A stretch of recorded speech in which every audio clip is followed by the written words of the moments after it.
Hello everyone, this is our first lecture in the museum's studies syllabus. You need to know some information about how we're gonna teach you this syllabus. The doctors who gonna teach you are me, Dr. Asma El Nawawi, with two assistants, Lamia and Omnia, for the first three lectures. And this three lectures gonna be about how to draw portrait and the ancient Egyptian art. Then Dr. Mona Al-Sers gonna teach you with her two assistants, Reham and Ahmed, the next three lectures, and they're gonna teach you about the Greek-Roman art. So as I said before, in this syllabus you are going to study two main subjects: how to draw portrait and knowing information about one of the greatest civilizations ever, which is the ancient Egyptian. We're gonna start with introduction about the relation between Egyptian artistic features and beliefs. The ancient Egyptian language had no word for art. Artworks served an essentially functional purpose that was bound with religion and ideology. The function of Egyptian art was twofold. First, to glorify the gods, including the pharaoh, and facilitate human passage into the afterlife. Second, to assert and preserve the values of the day. The Egyptians created magnificent pieces of artwork that portrayed their beliefs and way of life. Symbolic art was an important part of the Egyptian art. Symbols and images formed the foundation and influenced all other types of Egyptian art, as it was believed that they give protection from evil in the present life and the afterlife. The tombs that held the mummified deceased Egyptians contain a substantial amount of these symbols and images. A lot of their art is centered on their gods, goddess, and preparation into the afterlife. In fact, most of the Egyptian art that has survived into our time is oriented towards the afterlife and life after death. In ancient Egyptian history, the art of sculpture is seen over and over again in many different uses. We see sculpture worked into the architecture of temples and tombs with gods, men and women carved into the front of columns, as if they are helping to hold the columns or structure up. Sculpture of ancient Egyptian time ranged in size from the largest monolith statue in the world, the Great Phoenix of Giza, to smaller statue of gods that filled tombs to protect the dead. One could argue that their art was magical because of the Egyptian belief that art had the power to associate with the gods and to appeal to them on behalf of people alive or dead. Their art often came in the form of sculptures, paintings, tomb paintings, and carving. Egyptian tomb art was known to be the point of contact between the dead and the living. Egyptians believed that some of the images, paintings, or carvings that they created in tombs would come to life and accompany the mummified deceased into the afterlife. Tombs typically contained images of the mummified deceased carrying on an everyday task or completing a deed or an achievement. Images of the deceased offering a sacrifice to a god, most likely Isis or Osiris. Other images of snakes, gods, weapons, or scorpions to protect the tomb and keep evil spirits away. I recommend you to search about the myth of Isis and Osiris. It is one of the most interesting ancient Egyptian stories, and the similarity between it and Qabil and Habil story will make you feel that everything in the history is connected in a very mysterious way. We see sculptures of large figures, either gods or mythical creatures, used to guard the entrances to temples, and wall reliefs in temples and tombs that tell stories of events of their time. The kings of ancient Egypt documented their regions with statues and busts of themselves, which are commonly found in their burial tomb. How to draw a portrait? There are three main different ways to start drawing a portrait. The first one is the Greek-Roman idealistic measurement. The second one is the two circles base, and the third one is using the eye as a measurement unit. The first step in studying portrait is to study the skull. There are certain areas have a darker tonal structure than other areas in the portrait. These dark areas are the eyes, which are placed into two holes in the skull, below the nose and below the chin. The anatomy. A basic knowledge of the anatomy of the head and adjoining areas, and if possible the hands too, is useful to help fully comprehend the external shapes, even if it's not by itself enough to guarantee the successful radiation of a drawing. The bones. The shape of the skull determined by and enlarge the external morphology of the head and can be divided into two parts, the brain case and the facial block, which comprises several bones tightly joined together to achieve a solid structure. The only mobile bone is the jaw. The muscles of the head are divided into two groups: the muscles of facial expressions, responsible for physiognomic expressions, and the muscles of mastication, which move the jaw. They become stratified on the cranial bones, whose external shape they follow pretty closely, and they are very thin. Also, study the neck muscles because inevitably they appear in nearly all portraits. In this slide you will find different drawings for the skull from different perspective angles.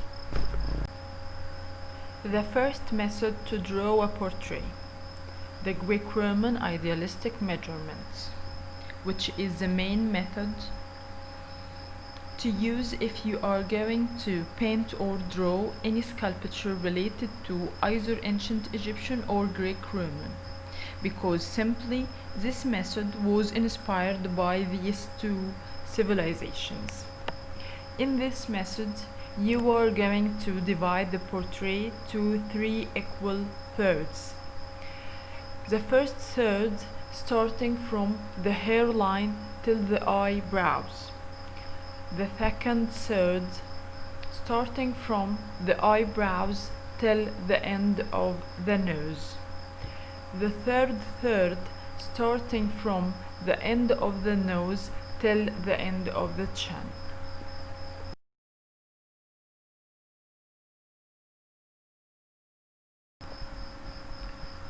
The second method to draw a portrait, the 2 circles base. You will draw 2 circles. One is big, contains the whole hair area till the end of the nose. The small circle begins from the half of the nose till the end of the chin.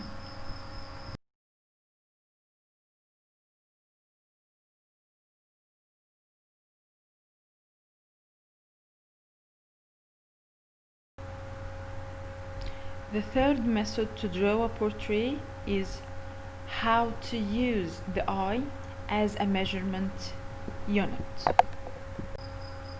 I am just introducing this method to you, but I am going to explain it more in detail in further lectures.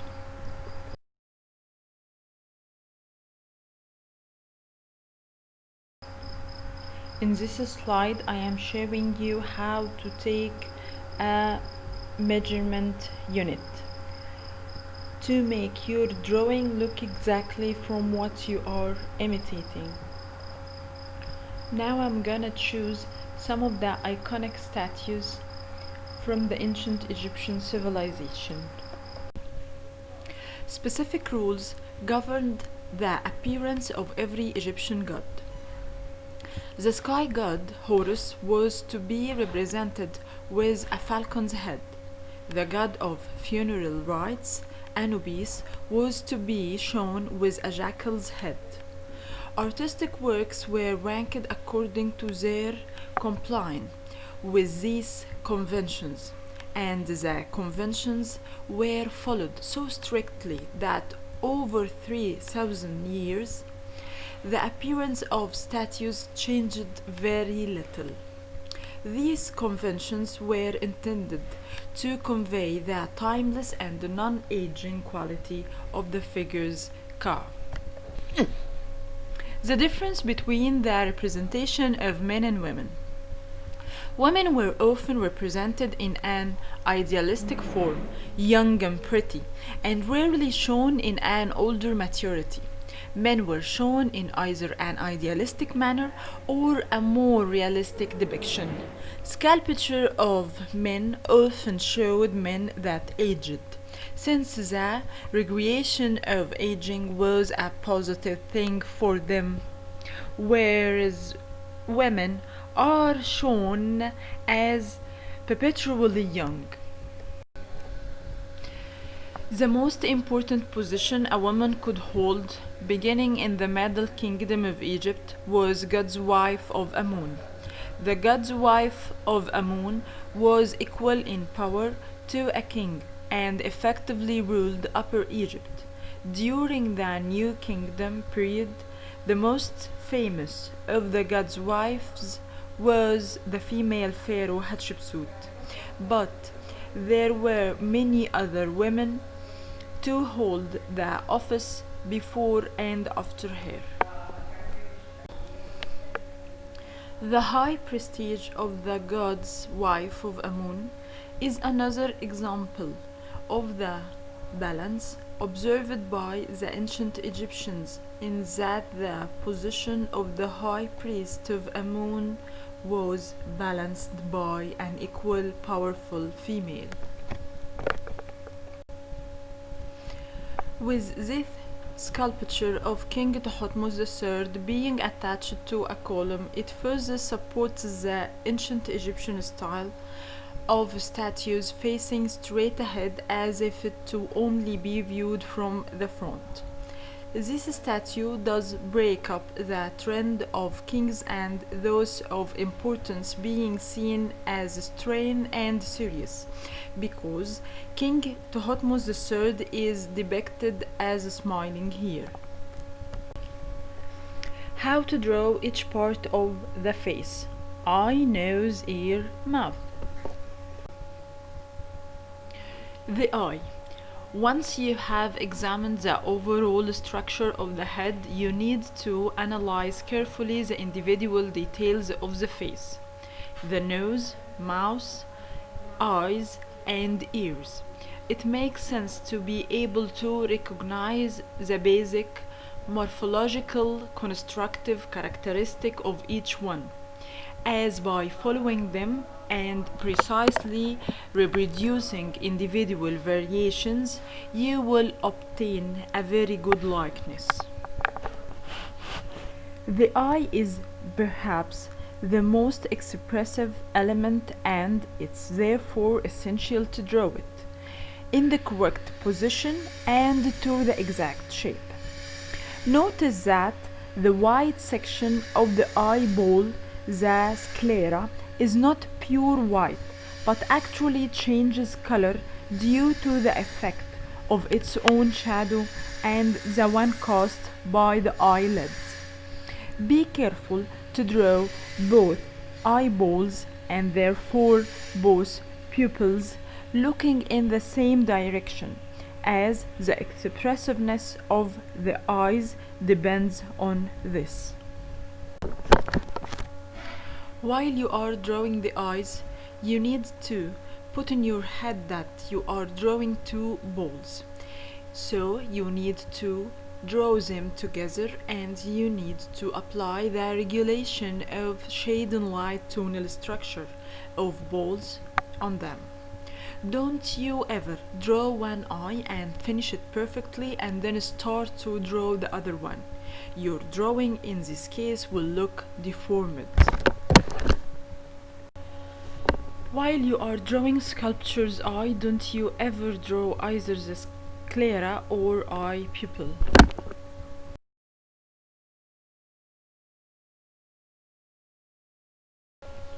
The nose. The nose is rather difficult to represent as it sticks out of the face, and therefore its appearance varies depending on the viewpoint. Its pyramid-like shape is partly due to two small close together bones and partly to cartilage, and this can be seen clearly on its dorsum.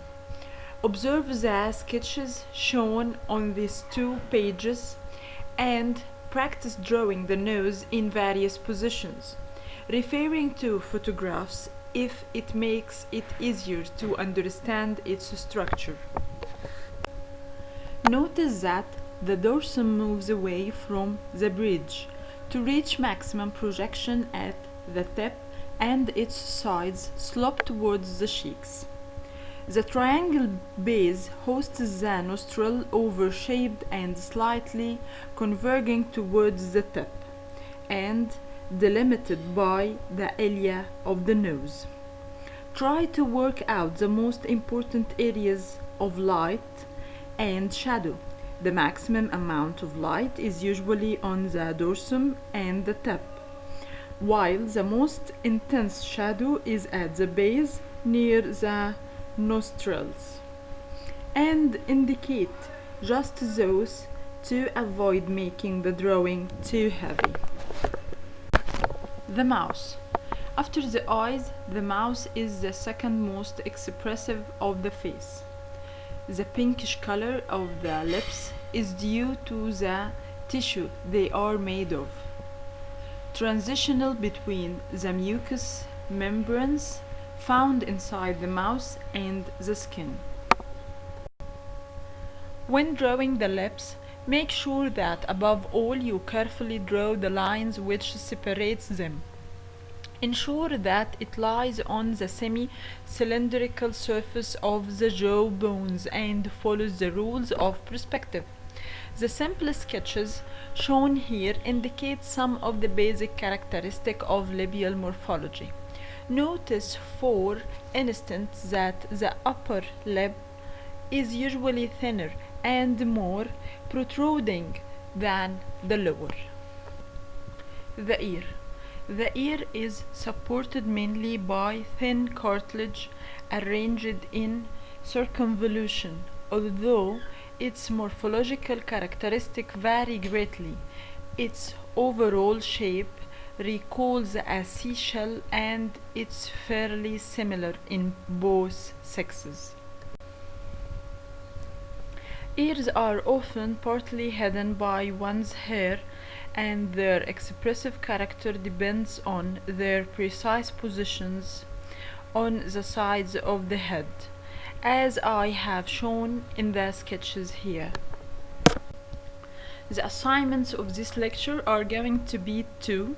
The first one is to draw a skull from a face perspective using pencils on a white A4 paper. The second one is to draw many eyes, noses, mouths, and ears from different perspectives using pencils on a 4 separate white A4 papers.